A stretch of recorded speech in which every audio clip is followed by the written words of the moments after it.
Good evening and welcome to Current Issue. Host Hesham Tillawi. Many things happened last week, ladies and gentlemen. Lots of excitement, but we can only talk about few of them here. And actually tonight we are going to have a special guest who has not been on the show for a while. We'll tell you who the guest is. But first, a couple of stories out there. One of them is the $50 billion that somebody stole from investors. Bernard Madoff, who is Jewish, stole money, $50 billion from investors who were investing millions of dollars with him. And most of his clients were Jewish too. So I guess when it comes to money, there's no discrimination. If you remember, ladies and gentlemen, when we said, where did our money go? If you remember, these banks had fallen and fallen quick overnight.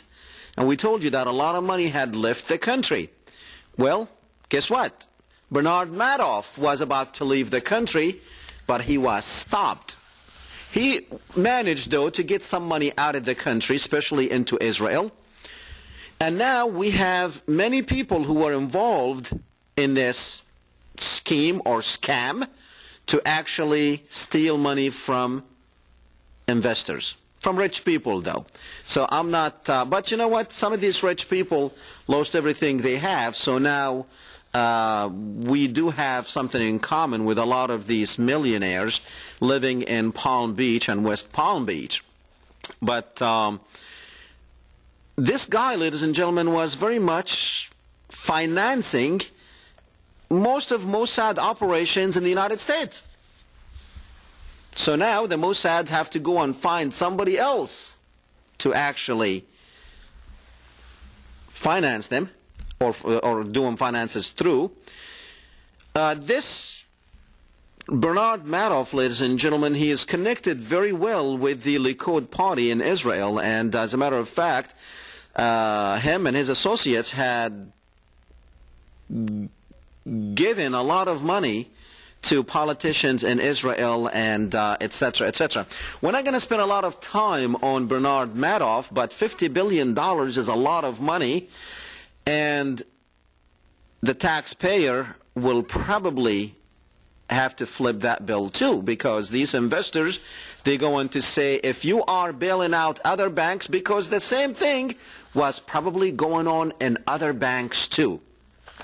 Now, when the FCC wanted to investigate this guy, he marries off his daughter to the FCC investigator that came to investigate him back in 1999, I believe, or something like that. That's how it works. Okay. The next story, ladies and gentlemen, is the shoe that was heard around the world. The Iraqi journalist who hurled his shoe, both of them, at the American president. Now, I know you are very upset about this. I am too, because he did not hit him. The shoe, he should have practiced first before he attempted that. And I'm sure a lot of you out there probably wanted to do the same exact thing. Now, ladies and gentlemen, what this man had done, the Iraqi people has spoken. They told George Bush exactly what they thought about him, what they thought about his democracy, and what they thought about his occupation. This man had united Iraq, Sunnis and Shiites. This man is a Shiite.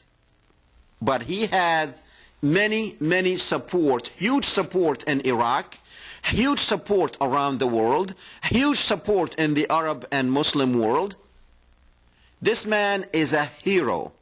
What you don't understand, to you is probably funny when you see a man throwing a shoe at the president. But in the Arab world, when you do use your shoe to hit somebody, that is the biggest insult. That is the ultimate insult. You can't insult a person more. Doesn't matter what you do. Hitting him with a shoe, that is the ultimate insult. And many people in the Arab world understood what this man was doing with his shoe.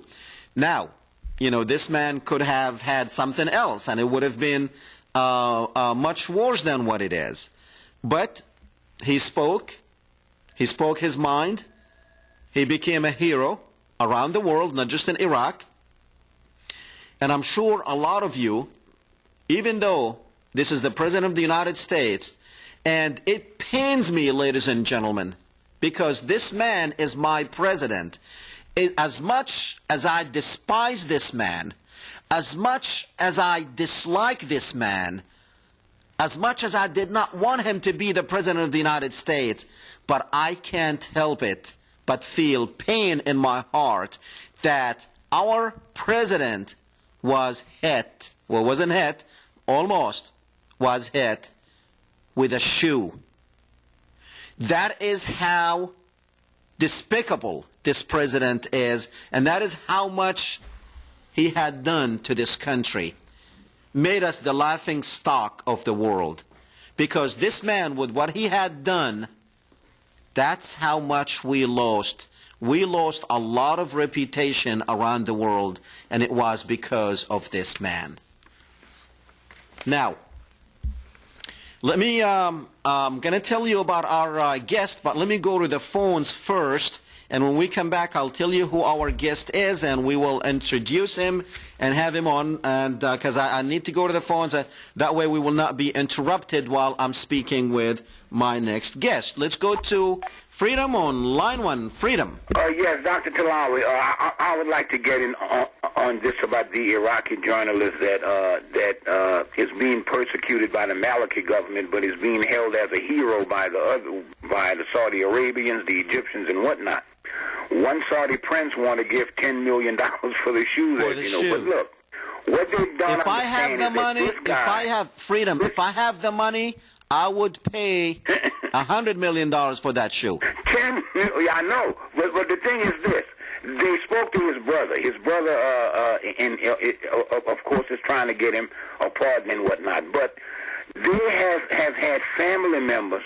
They said as much as 28 members of their family were killed due to the invasion of Iraq. So President Bush goes to Iraq secretly, you know what I mean? His visit is always unannounced. He goes to Iraq. This journalist gets in. 28 members of his family is dead, and about 15 members are seriously injured because of what we did in Iraq. Now, he has more heart to me than the President Maliki and than the Prime Minister, because he's letting George Bush know that he is frustrated, and the whole Arab world is now looking at him as a hero, because Maliki should have had the guts to stand up to Bush and say, hey, look, you've killed thousands of people. We're not going to do this guy nothing, because members of his family was killed due to the illegal invasion of our country by the United States of America. Could you please expound on that a little? And thanks. Appreciate it. Thank you. Well, let me add to that. I think if I was Maliki, I probably would have taken my shoe and did the same thing to George Bush. I wanted those journalists in that room, instead of trying to stop this journalist, actually take their shoes off and do the same thing, make a statement. But Muntadhar al-Zaidi, he spoke for all Iraqis, those that count. And yes, what he had told him, he said, this is a farewell kiss, you dog. And when you call, it is not like here when you tell somebody, you my dog. No. Over there, when you call someone dog, that is the ultimate insult.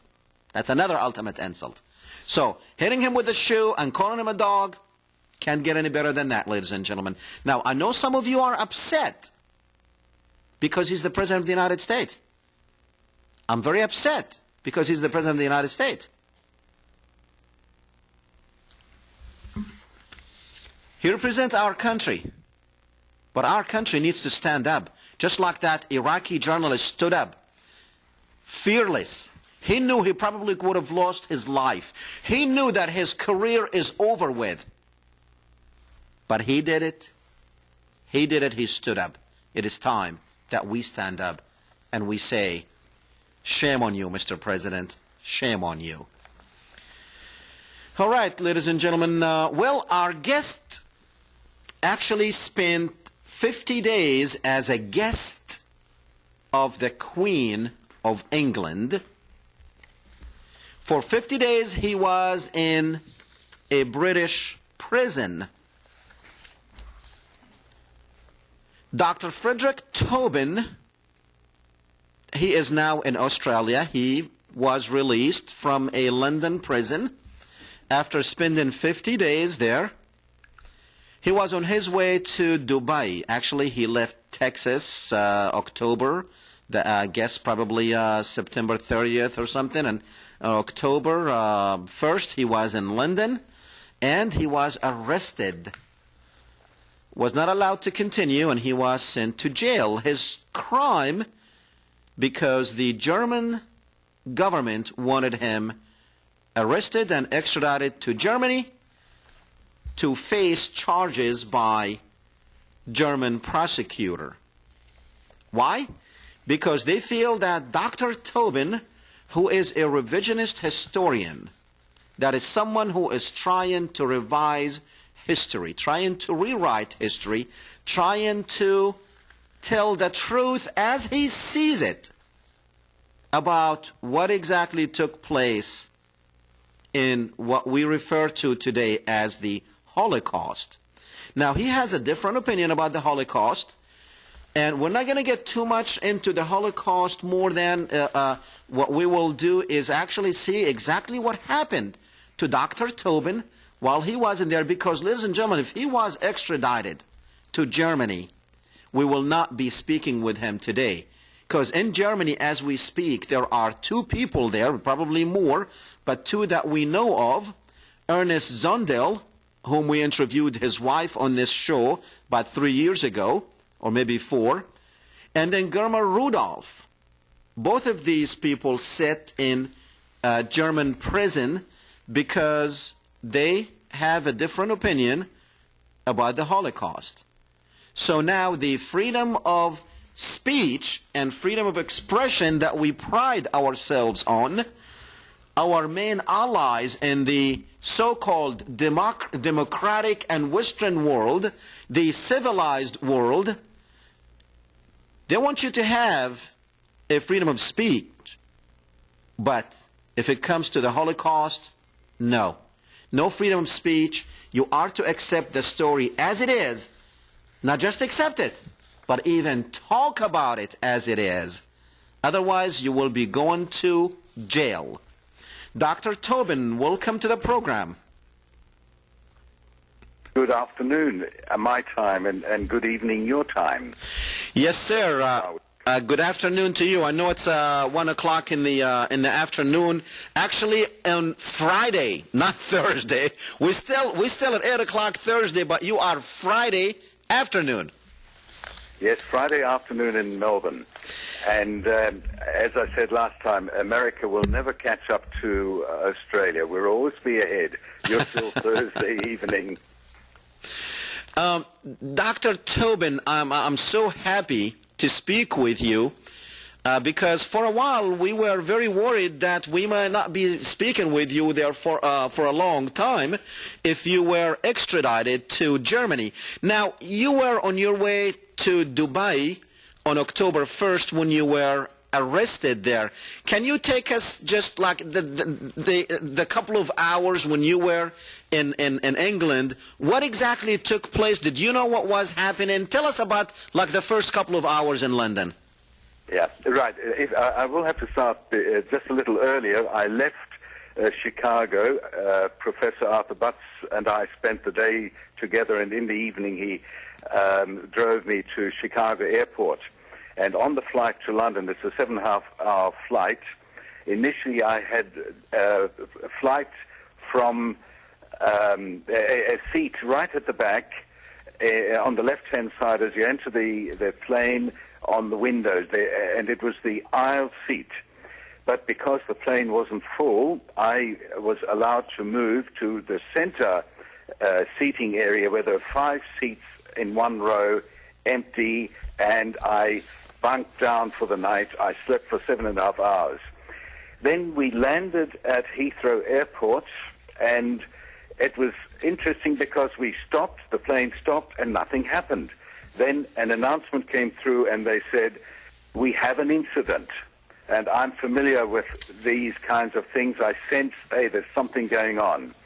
And the next thing I see is a gentleman who walks along the aisle right to the end of the plane, and in the seat where I should have been sitting, another man had sat down, and I saw them having a conversation, and the man who was sitting in my seat shook his head. And then I realized, I think they're looking for me. And so the man walked back, and another announcement came through, would Dr. Toben please identify himself? And I then stood up. I had my hand luggage. I only travel with hand luggage.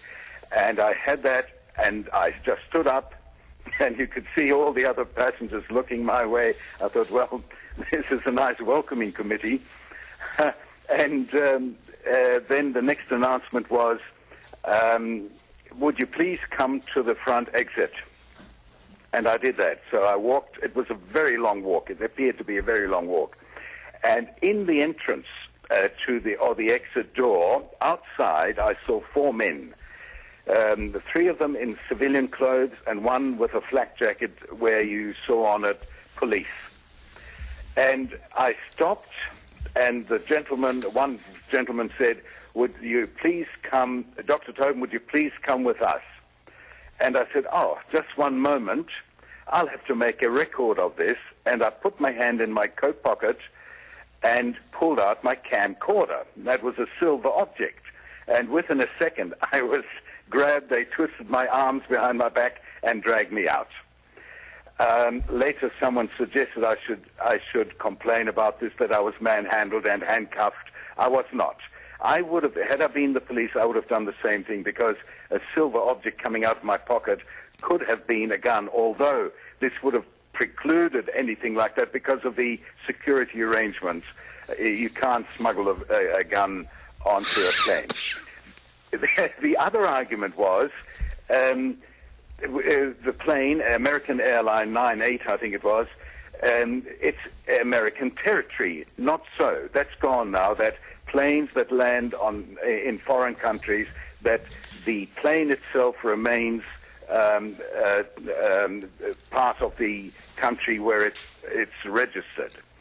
So I was taken off the plane and taken to passport. They stamped my passport with an entry visa.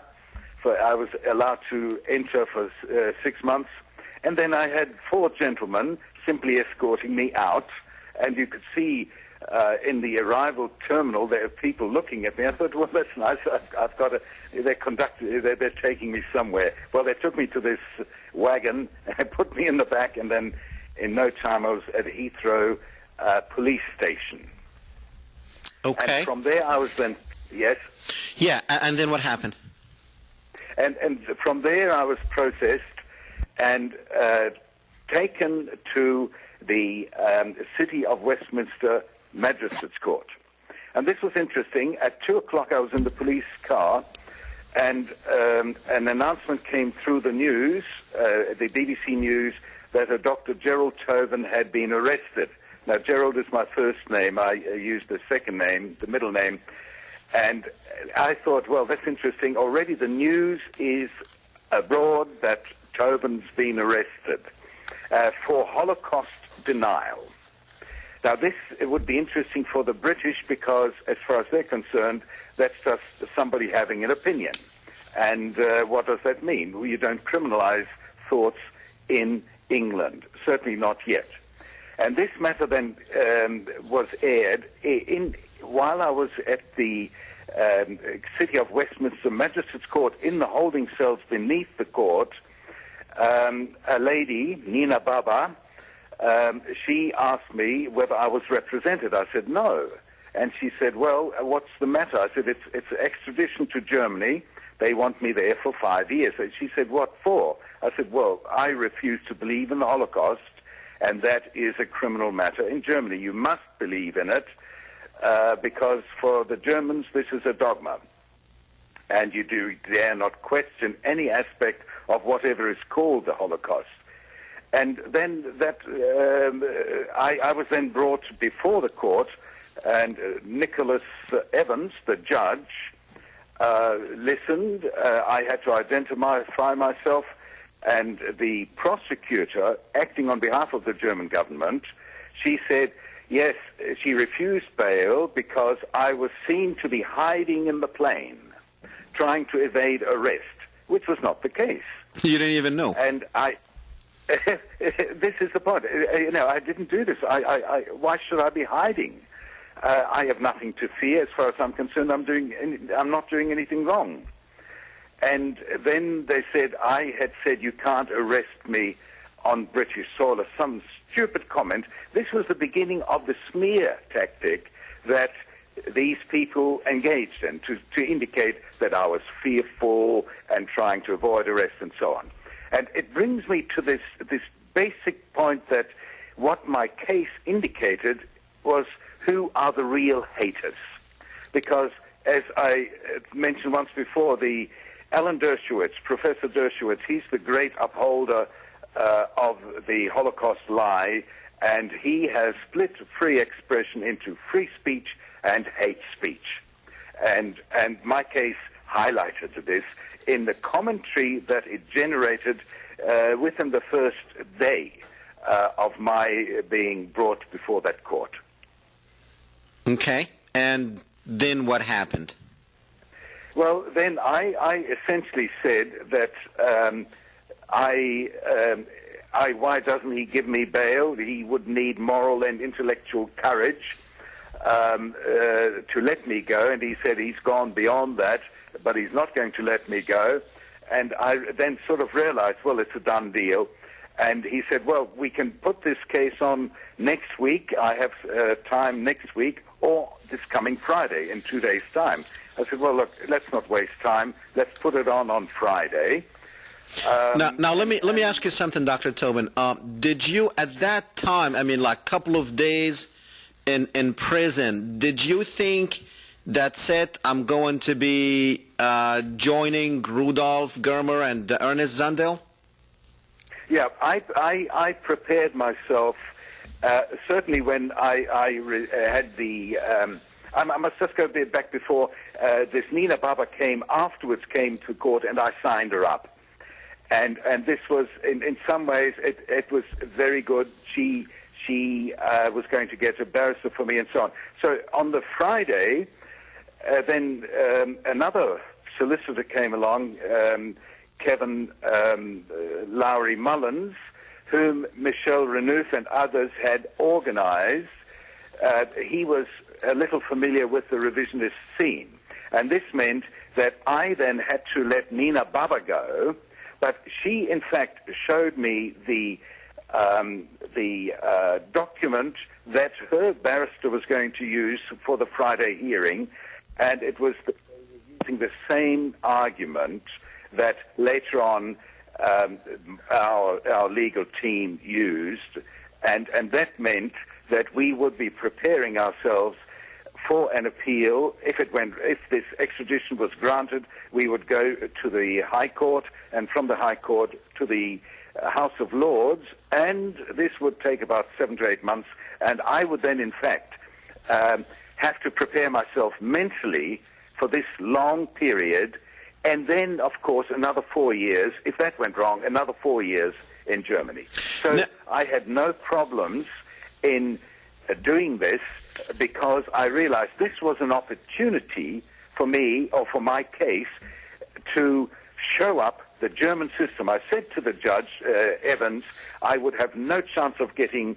a fair trial in Germany on these matters, because 2 counsels I had, they refused to take on the case, even when ordered to by the judge, they remained silent because they didn't want to incriminate themselves. Okay. It's an extraordinary situation. Now, Dr. Toben, this was not your first time, actually, that you had dealings with the German government. You were actually imprisoned. Was it back in 1999 for about 7 or 8 months in Germany? Yes, Dr. Tillawi, I'm a repeat offender. I'm a thought criminal. Okay, I'll tell you what, stay with me for a couple of minutes. We're going to show a little clip about what Dr. Toben has been doing in the last years and what kind of trouble he got himself in. And then when we come back, we're going to continue with this fascinating story. Let's go ahead and play the clip, and we will be right back.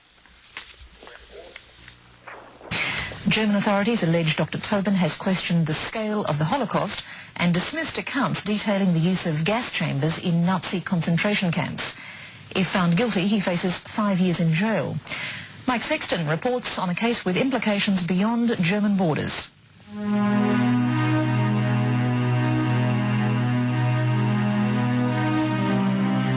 Truth is always inconvenient, and one of our jobs is to divide the historical facts of history from the historical facts of war propaganda.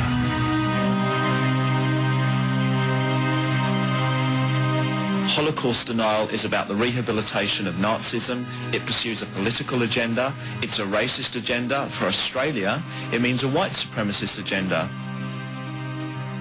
Until a few weeks ago, Fredrick Toben was an amateur historian who was little known in Australia, let alone elsewhere.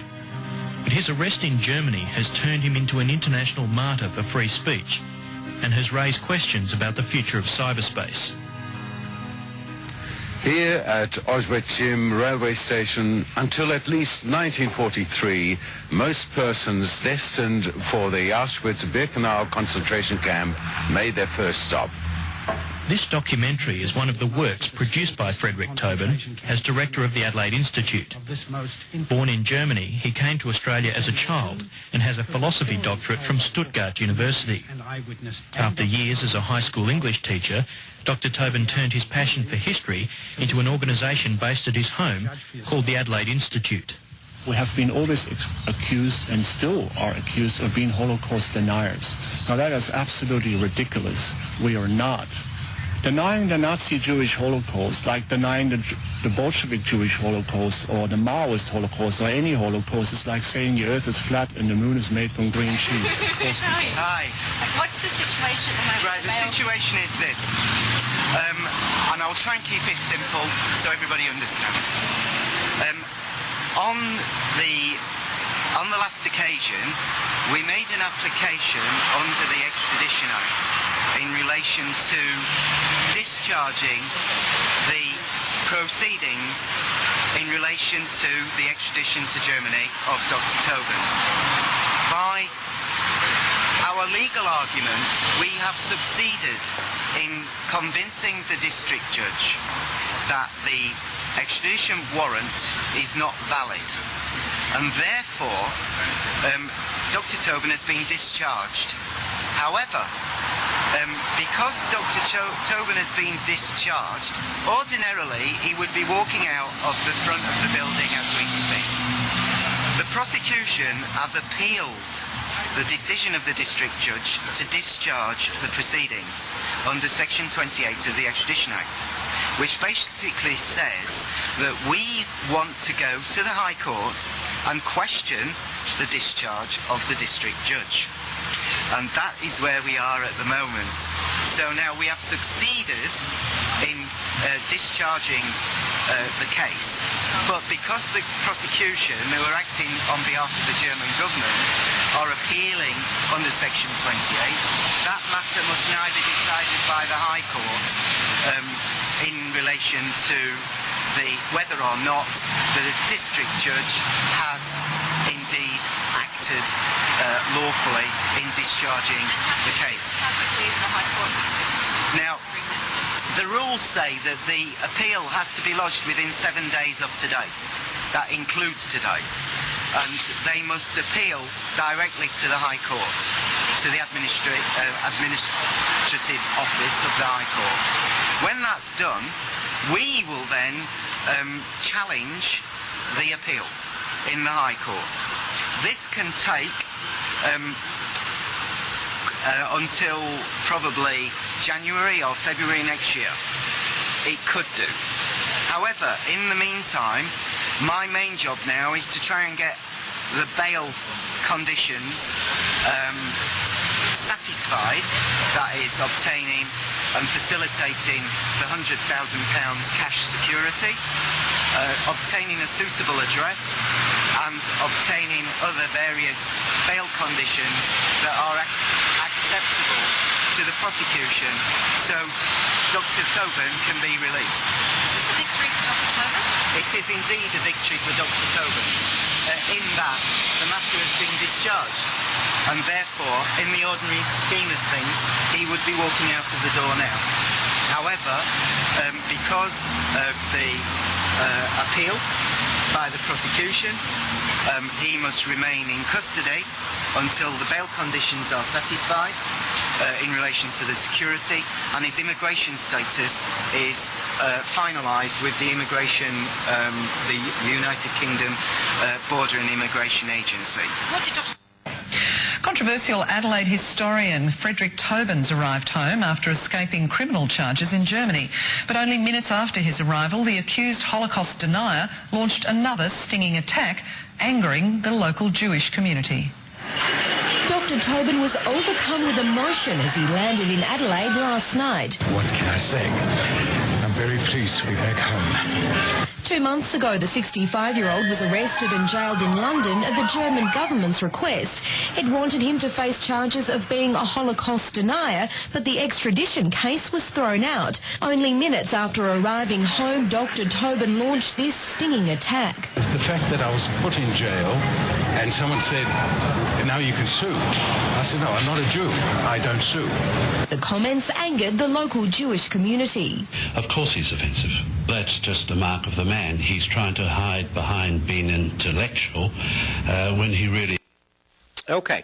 I didn't realize that clip actually was that long. Dr. Toben, many things happened. Just for the sake of time, we're going to try to summarize as brief as we can. Now, there is extradition agreements between European countries. I'm going to give you two questions. You can answer them both at the same time. Now, why England did not honor that extradition agreement with Germany? Second, did the prosecution appeal to the higher court? Yeah. When the decision was made by the sitting judge that the extradition request was that the arrest warrant was deficient, they appealed to the High Court. And they had until the 18th of November to better and deliver more information for the appeal judges to hear. They could not do this.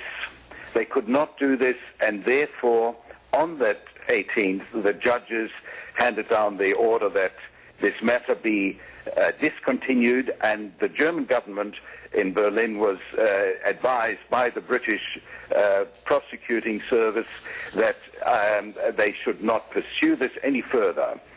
And so I was released the following day.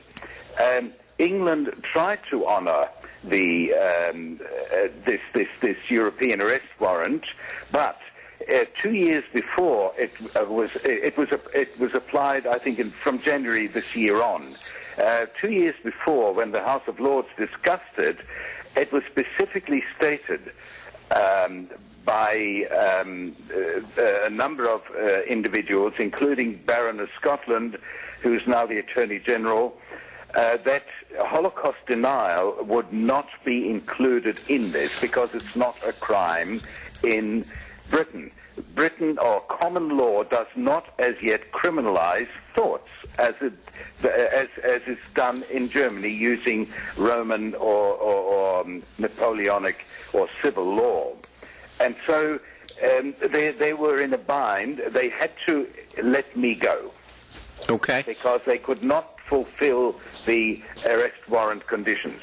It's a bureaucratic procedure where a magistrate or a judge hearing the matter just looks at these boxes that they tick. One box they ticked in my case was cybercrime. Cybercrime being, of course, computer-related stuff, right. Credit card fraud and so on. And the other was two little boxes, racism and xenophobia. Xenophobia, the fear of foreigners, and racism. Now, these two categories could not really be fulfilled with the Holocaust denial. They couldn't bring that together. Okay. Now, tell me about our friend, Lady Michelle Renouf. She has done a wonderful job in publicizing your case. It was excellent. She did a marvelous PR job. You know what? You know what, Doctor? It made me feel comfortable in case if something happens to me in London. At least I know who to call. Yes. Well, this is the important point, that when things like that happen, and I must state that had I gone on to Dubai, the European arrest warrant is active there, and this means that Dubai, the way I see that United Arab Emirates, I see that as a mere European or as a Western capitalist outpost. And they probably it's would have extradited you to Germany. So thank God it happened in London. Now let me ask you this. Now we started before we showed these clips, and actually the first clip that we showed, the first part of the clip was from the first imprisonment. Now you did go to Germany to try to prove. You did a documentary trying to prove that there was no gas chambers, and no. Is that not really. What I went for, see, most of the work has been done by revisionists. Right? Are you there? Yes, yes. I can hear some hissing.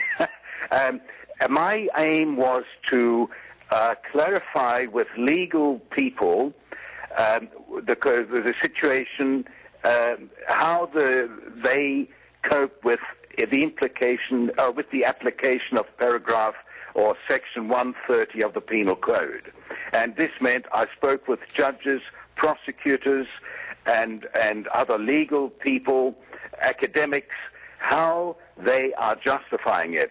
And I visited in '97 one public prosecutor in Mannheim, and he then I remember the final words were, "Oh, you talk just like Fred Leuchter.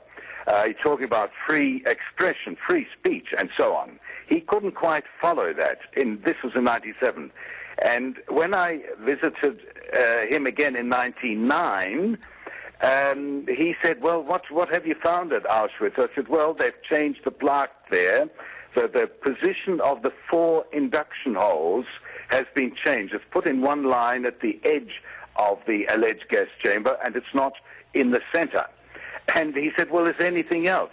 I said, "No, that's about it." He said, "Well," and he rose from his desk and said, "Well, I'm now arresting you." I said, "Why didn't you do it 2 years ago?" He said, "Well, I should have done it then, but I'm doing it now."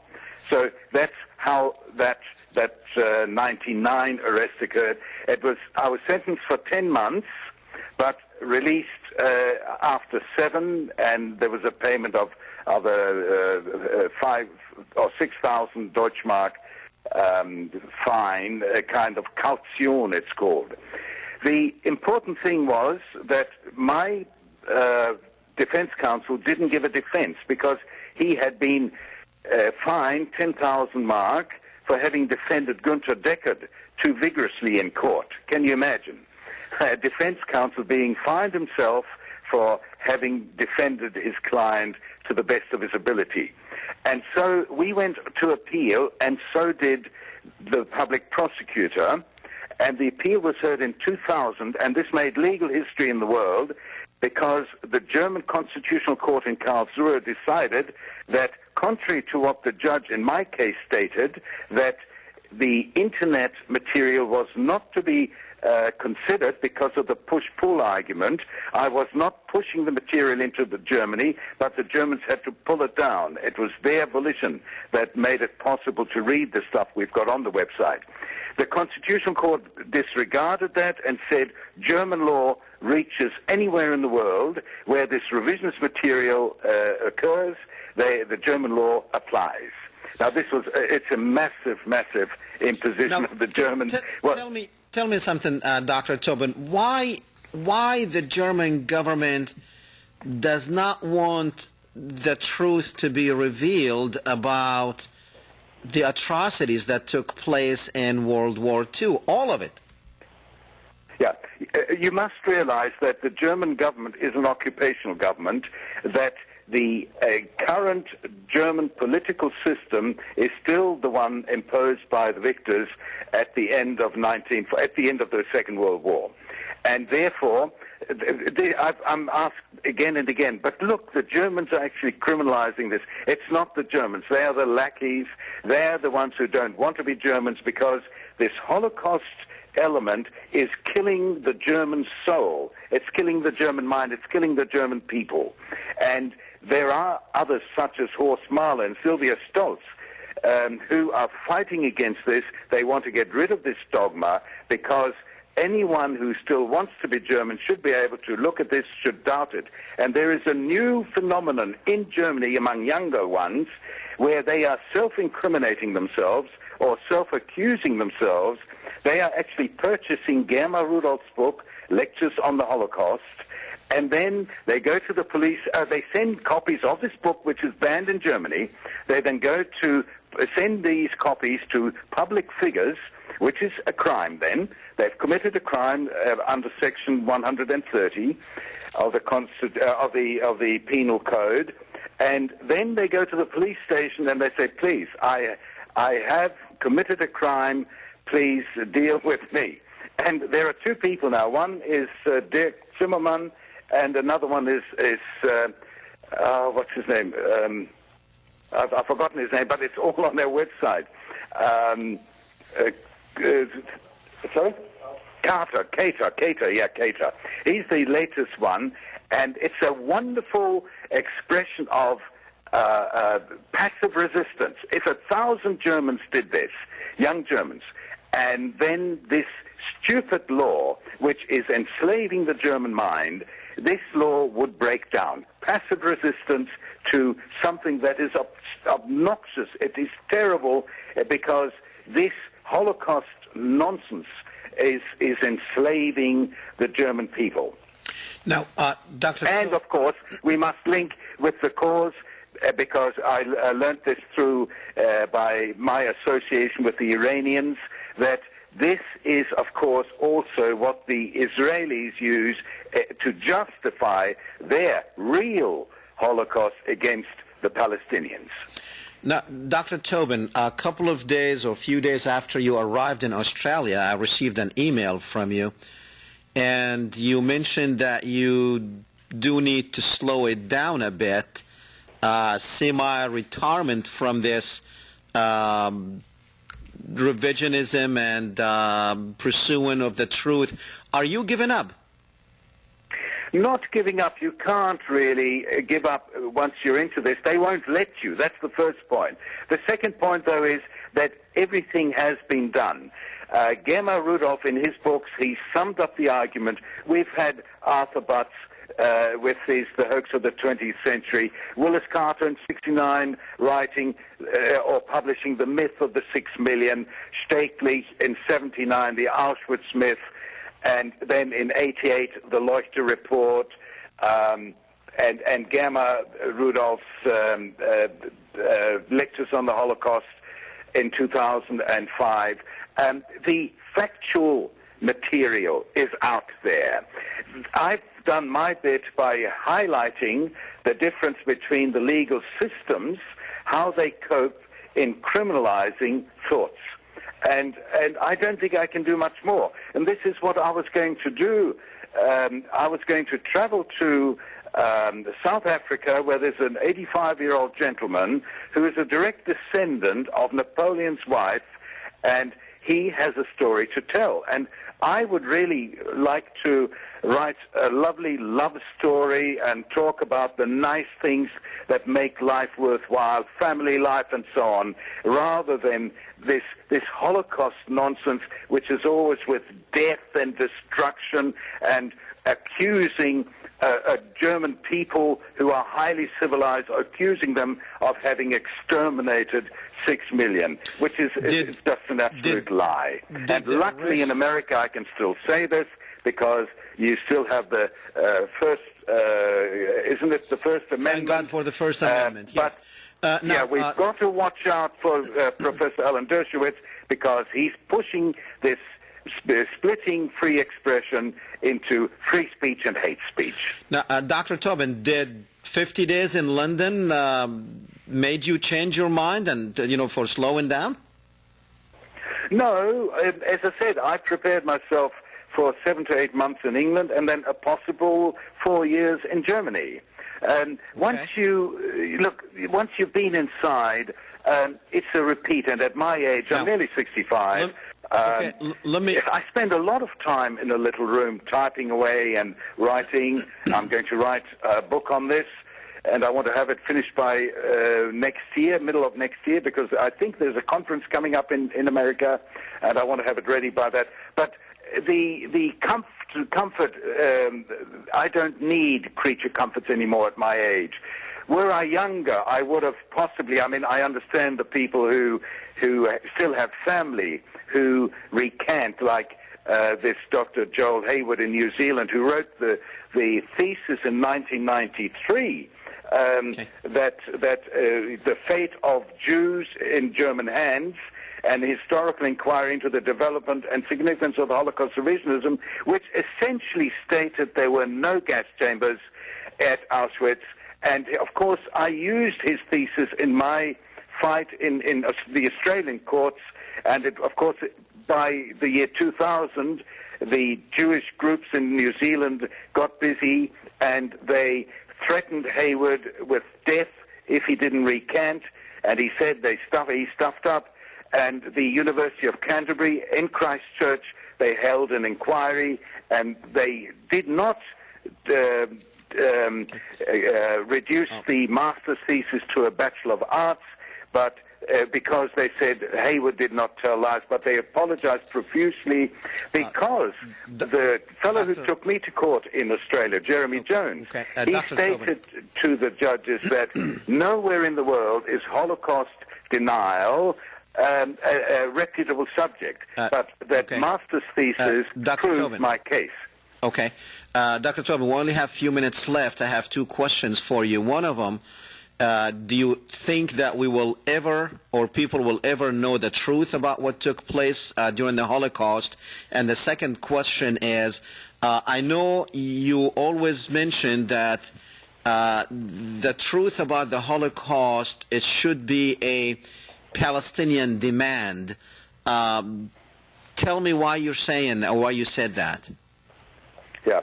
And the Holocaust, once the survivors who tell the lies about the Holocaust die, then this is where the revisionists come in. And the fact that we had Easy Liebler in Jerusalem, in the Jerusalem Post, and Alderman in the Jewish Chronicles stating that Holocaust deniers should not be prosecuted is a shift in emphasis away from prosecution, because the truth or the facts of the matter are established. But we just haven't got the political clout to push it through. Then, I was in the conference last year, was it last year? Yeah, in Indonesia, where they talked about the Palestinian problem, and I had Palestinians who were antagonistic towards me because they wanted to distance themselves from this so-called Holocaust denial. They said it's got nothing to do with us.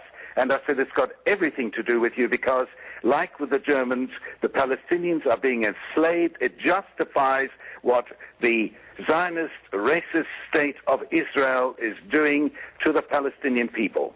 And that's why the Palestinians must adopt the Holocaust strategy, because this is Israel's #1 propaganda weapon. It is exactly, it deflects by pulling out the Holocaust card. They are deflecting from what they are doing to the Palestinians. And it's got to be trumpeted around the world, because once this Holocaust breaks down, then we have freedom, and in fact, it's flowing into the financial crisis.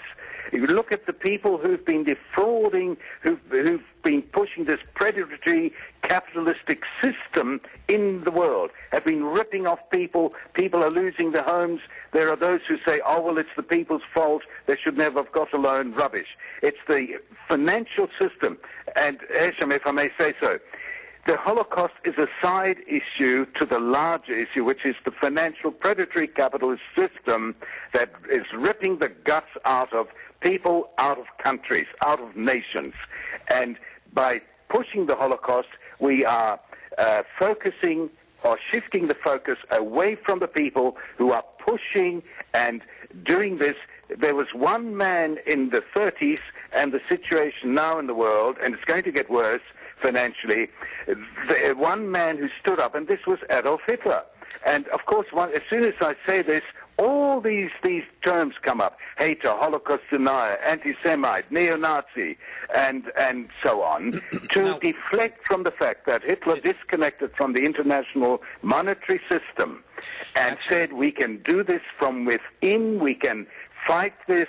Our labor, our physical work is going to be what we're going to trade, we're going to barter with countries, we're going to be good citizens, international citizens, but we're not going to pay interest rates for nothing. For example, let me just finish on this. In Australia, at the end of the First World War, they built a railway line from Sydney to Perth, a continental railway line, at 1% interest, run by the Commonwealth Bank, which was a government-owned institution. Now, recently, they built a train, the continuation from Alice Springs to Darwin. That was done at 9% interest and overseas borrowing. Now, this borrowing, who's getting all this money? This is the problem. So once we focus, get rid of this Holocaust thing, we suddenly realize what it's all about.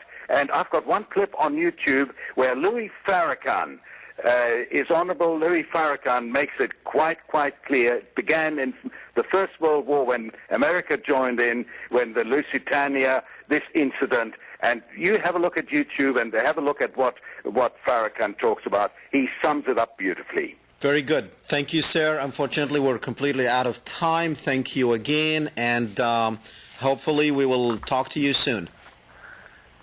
Thank you very much. Thank you. Good night. Good night. Well, ladies and gentlemen, that was Dr. Toben from Australia. He actually, one time, he joined me right here on the set, and he co-hosted the show. Well, that's it for me. We're going to repeat this next Thursday, and our time for the following year, 2009, will be the same thing, 8 o'clock on Thursday. Well, we're going to leave you with this because it's so important, and I love it. Let's go.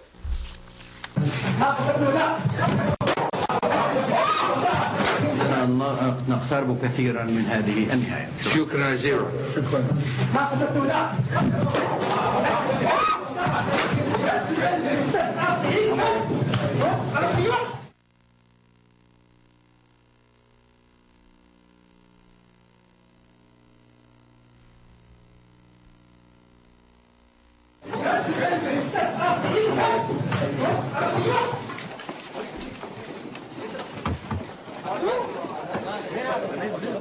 So what if the guy threw a shoe at me? Because you are also here to talk about progress and to mark progress in an agreement like this. It is one way to gain attention. It's like going to a political rally and having people yell at you. It's like driving down the street and have people not gesturing with all 5 fingers.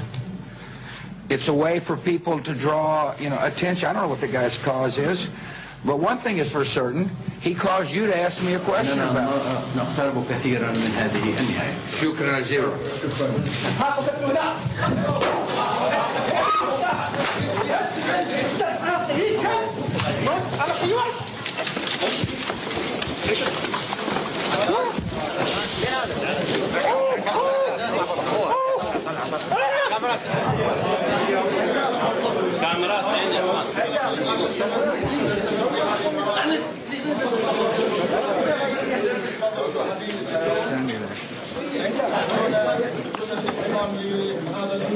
الجاهل الذي لا يستحق Yes. Okay, everybody calm down. First of all, thank you for apologizing on behalf of the Iraqi people. It doesn't bother me. It may have been a coup, yeah. If you want the facts,